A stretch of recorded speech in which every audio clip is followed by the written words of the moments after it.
En el estudio de elementos finitos, lo primero que hacemos es determinar qué elementos son fijos, que en nuestro caso serán los laterales de la estructura, tanto la parte izquierda como la parte derecha. A continuación, establecemos un sistema de malla para analizar las deformaciones de nuestro puente. Una vez creado el sistema de malla, colocaremos el esfuerzo a soportar, que como indica el guión, será una fuerza vertical en la zona central del puente.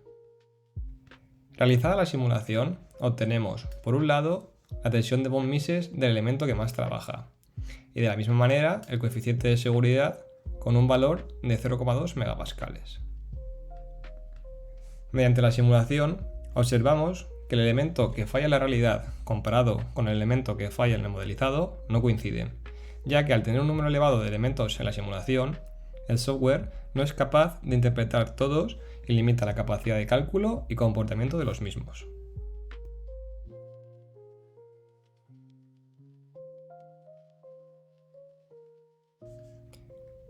Para realizar el Cremona, lo primero que hacemos es determinar el número de nudos y barras. Una vez determinada la estructura, colocaremos una fuerza en función de P, en la zona donde queremos colocar la carga en el puente, que será la zona central, correspondiente al nudo 7. Posteriormente, realizamos el cálculo de esfuerzos y grado de hiperestatismo, que este será igual a 0, obteniendo así una estructura isoestática. Calculadas las fuerzas resultantes, parametrizaremos los vectores P y V, otorgándole un valor de 10 equivalente a 1 kg. Recogida la información vectorial y al tratarse de una estructura simétrica, realizamos el estudio de los nudos por la parte izquierda de la estructura. De esta manera, obtenemos la longitud de cada esfuerzo y el diagrama de Maxwell-Cremona. Para interpretar el diagrama debemos tener en cuenta que dependiendo del sentido de la fuerza, determinaremos que es un esfuerzo de compresión, signo negativo, o de tracción, signo positivo.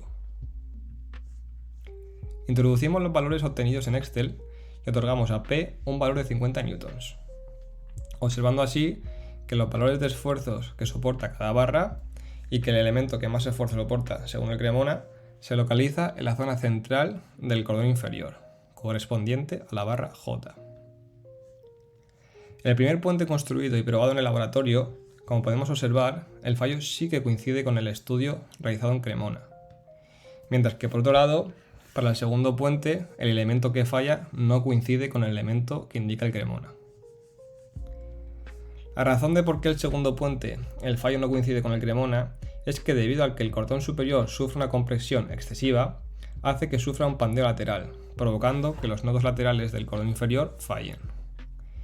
Proponemos que para mejorar el diseño reforzaríamos los elementos que más esfuerzo soportaban en el diagrama de Cremona, es decir, aumentando la sección de estos.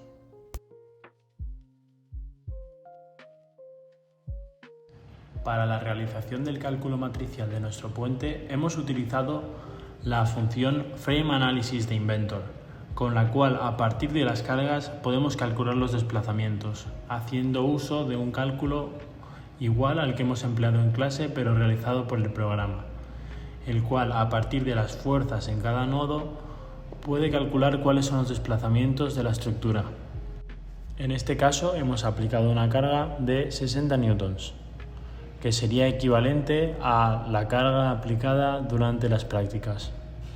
Podemos ver así los resultados que el programa establece para nuestros parámetros, viendo de esta forma los desplazamientos que recibe la barra, los cuales, como podemos apreciar, son máximos en la parte central de nuestro puente y mínimos en la parte de los extremos, ya que es donde están nuestros apoyos fijos. Por tanto, en rojo podremos ver estas deformaciones máximas y en azul las mínimas. También así podemos ver las fuerzas que son transmitidas a lo largo de nuestra estructura, pudiendo ver las fuerzas en el eje X, las cuales son máximas y de signo contrario en las barras adyacentes a nuestros apoyos fijos. Podemos ver también las fuerzas en el eje Y, las cuales podemos ver que son nulas, y podemos ver también las fuerzas en el eje Z, las cuales son máximas en la barra central y mínimas en las barras que vemos de color azul. Algo que es importante de anotar sería la aparición de momentos en el eje Y, lo cual nos llevaría a pensar que es un cálculo erróneo, ya que al no solo haber establecido los apoyos fijos, sino también las uniones articuladas, deberíamos pensar que los momentos son nulos, ya que no se pueden transmitir momentos en una unión articulada.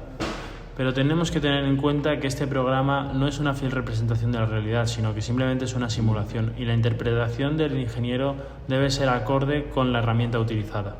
Sabiendo así que este cálculo de la estructura, con la simulación de fuerzas aplicada más la gravedad, nos da este momento que no debemos tener en cuenta. Pasando lo mismo con los esfuerzos de cortante. En consonancia con todo esto, podemos ver que así quedarían los esfuerzos normales de nuestra estructura. Y viendo que la barra central tiene un gran esfuerzo de compresión, podemos utilizar la tabla 6.1 del documento básico de seguridad estructural para ver que reduciendo la longitud de pandeo podemos reducir en gran medida la posibilidad de fallo por compresión.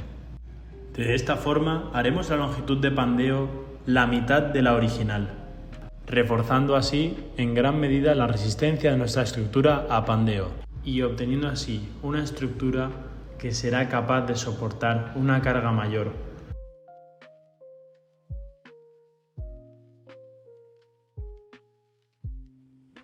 Para la realización del estudio de la estructura utilizando el método de nudos, primero realizaremos un análisis alfanumérico y luego con ayuda del Excel aplicamos una fuerza concreta. Para el cálculo se define la barra con una longitud L y un ángulo alfa, que con trigonometría se sabe que alfa es 60 grados. Determinamos el grado de hiperestatismo con la fórmula de barras más coacciones menos 2 por nudos. Si el resultado es 0, como es en este caso, la estructura es isoestática. En las reacciones se sabe que la reacción horizontal es 0, mientras que las reacciones verticales 1 y 13 son P medios en cada uno. Ahora sí, comenzamos a calcular los nudos y vamos a poner de ejemplo el nudo 1. Primero, se plantean las reacciones de las barras en el nudo. La dirección de la fuerza se determina según la flecha en el axil. Si se señala hacia el nudo, significa que es de compresión, y si va en sentido contrario es de tracción. Planteamos el sumatorio de las fuerzas horizontales y verticales en ese nudo y lo igualamos a 0. En el ejemplo de la barra P es diagonal y la fuerza horizontal será NB por coseno de 60 y la vertical NB seno de 60. Tras estas igualdades podemos sacar el valor de las barras y el resultado final nos dirá si se ha planteado bien el sentido del axil. Teniendo el valor de las dos barras, se puede seguir calculando los otros nudos. Podemos resolver toda la estructura con solo la mitad de los cálculos, gracias a esa simetría vertical que tiene el puente justamente en medio de ella. Aquí presento de forma alfanumérica los valores de cada barra y si es de tracción o de compresión. Respecto a Ritter, es un método que consiste en realizar una serie de cortes en la celosía y plantear las ecuaciones de equilibrio con objeto de determinar las solicitaciones en las barras. La principal ventaja de este método es que permite calcular el axil en una barra determinada, sin tener que resolver toda la celosía como pasa en el caso de los nudos, y que la fuerza obtenida es directamente la solicitación de la barra. El modelo de sistema estructural se analiza adoptando la siguiente hipótesis. Solo se consideran cargas aplicadas en los nudos. Los nudos se suponen articulados, es decir, de momento flector nulo, y las deformaciones y desplazamientos son despreciables. Realizaremos los cortes para calcular los axiles de la estructura, calculando un sumatorio de fuerzas y momentos en P, dejándolo en función del peso. Aquí también coinciden los datos de Ritter con los nudos. Ahora, con ayuda de un Excel, se puede plantear cuántas varillas de café son necesarias en las barras. Utilizaremos de base los cálculos de nudos. Poniendo un total de 48 paletinas por cercha, la teoría dice que no falla en ningún punto con una carga de 100 newtons. Como no se rompe, aumento la carga en el Excel hasta que se produzca el fallo, que será con 129 newtons y un esfuerzo máximo de menos 223,43 newtons en la barra L. Para obtener los esfuerzos, se multiplica el peso que se quiera añadir por el factor RP. Los tramos que más sufren son la barra L por compresión y las barras J y N en tracción, añadiendo a cada uno 4 varillas. En la realidad, tanto el puente 1 como el 2 no falla donde indica el cálculo, sino que falló en la barra inferior central e inferior lateral respectivamente. Utilizando las cargas de fallo de las prácticas, que son inferiores a 100 newton, nos dice que no falla. El por qué no coincide el fallo real con lo teórico puede ser primero por la construcción y la forma de unirse de los nodos. Quizá algún nodo se encontrase mejor ensamblado que otro. Pero el más interesante a tener en cuenta es por el excesivo pandeo lateral que sufre la estructura. Como posible mejora es reforzar estos elementos que tienen menos sección. Se puede observar que solamente añadiendo 2 paletinas en la barra L conseguimos aguantar ahora hasta 162 newtons.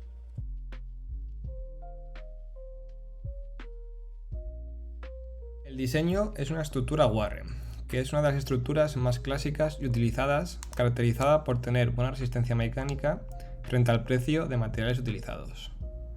El primer puente construido consta de un peso de 156 gramos, que llegó a soportar 3,5 kg de peso. Como podemos observar, la rotura se produjo en la parte central inferior. En el siguiente vídeo podemos observar que el comportamiento que tiene es debido a la excesiva carga de compresión que produce el pandeo lateral. Para la construcción del segundo puente, intentamos mejorar el diseño del primer puente para soportar más peso. Para su mejora y construcción, nos basamos en el diseño del primer puente, pero con la diferencia de la alternancia de las paletinas. Con este diseño se buscaba colocar más paletinas en las zonas que más esfuerzos sufrían. Para evitar el pandeo lateral, añadimos más paletinas en el cordón superior. Y como observamos en la imagen, seguía apareciendo este pandeo de manera más pronunciada debido al aguante de más peso. Finalmente, con un peso de 193 gramos, el puente consiguió aguantar 6 kilos más el peso del soporte, fallando esta vez el cordón inferior, pero la parte lateral. Que como hemos visto en el Cremona, este fallo consideramos que es debido a la fatiga del puente tras haber realizado un gran número de ensayos.